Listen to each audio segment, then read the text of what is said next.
Zombie Apocalypse.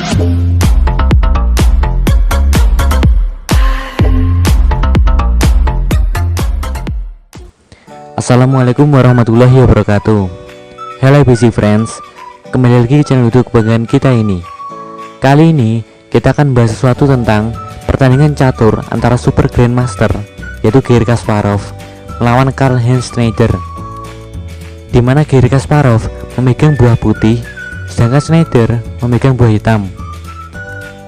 Pertandingan tersebut berlangsung pada tanggal 2 Juni 2016 di Rusia. Sebelum itu, jangan lupa untuk klik like dan subscribe agar kami lebih semangat untuk terus maju ke depannya. Jangan lupa juga tinggalkan kritik dan saran yang membangun di kolom komentar ya. Baiklah, langsung saja kita ke pertandingannya. Garry Kasparov memulai permainan dengan melangkah pion ke D4 atau yang biasa disebut dengan gambit menteri. Pembukaan ini merupakan salah satu pembukaan favoritnya. Kemudian Schneider menjawab pion ke D5. Kasparov gajah ke F4. Schneider kuda ke F6. Kasparov pion ke E3 untuk membuka diagonal gajah F1-nya. Pada permainan ini menggunakan jenis pembukaan gambit menteri variasi Mason, di mana tujuan pembukaan ini adalah putih ingin cepat mengaktifkan gajah hitamnya dan bermain lebih agresif. Lanjut ke permainan. Schneider gajah ke F5.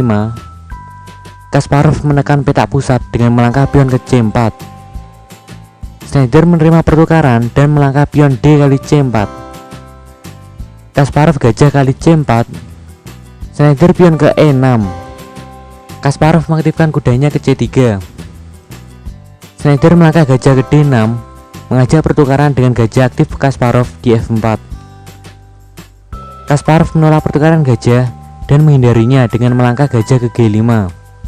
Schneider pion ke H6 untuk mengusir gajah. Kasparov gajah mundur ke H4.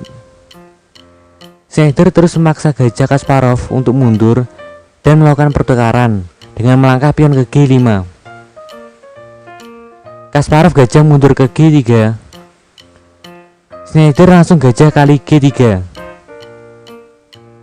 Kasparov pion H kali G3.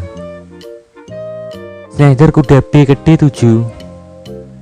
Kasparov kuda ke F3. Schneider langsung mengajak pertukaran perwira dengan melangkah kuda ke E4. Kasparov gajah ke D3 untuk mengancam kuda hitam 2 kali dan tembus ke gajah di F5. Hitam segera memakan kuda putih di C3. Kasparov pion B kali C3.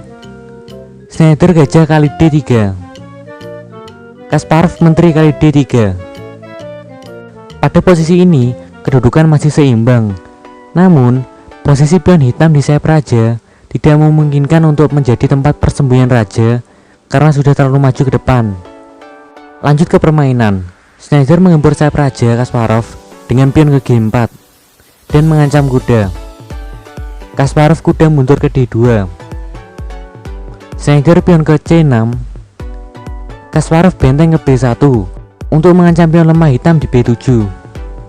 Schneider membuat perangkap untuk putih dengan melangkah benteng ke C8.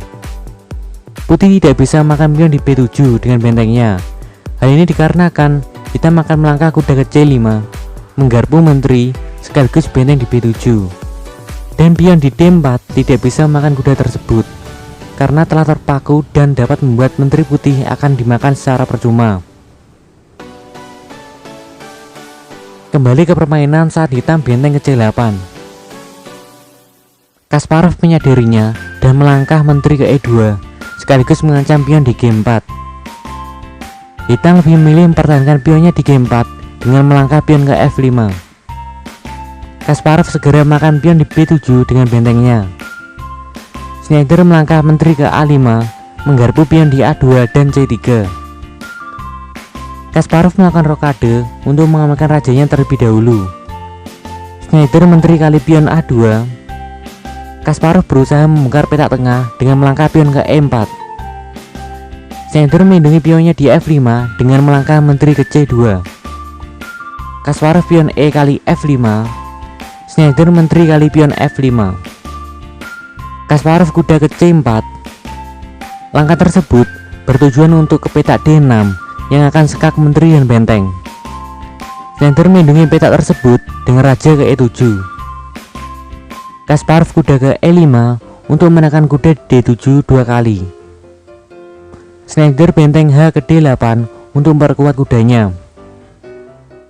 Kasparov benteng ke A1 untuk menambah gempuran. Snyder melangkah raja ke E8 untuk menghindari pin yang dilakukan benteng B7.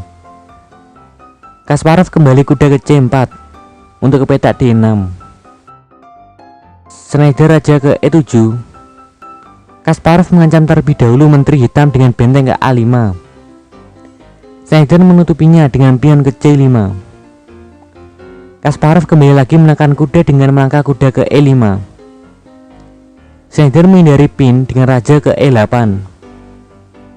Kasparov menambah tekanan terhadap kuda di D7 dengan menteri ke B5.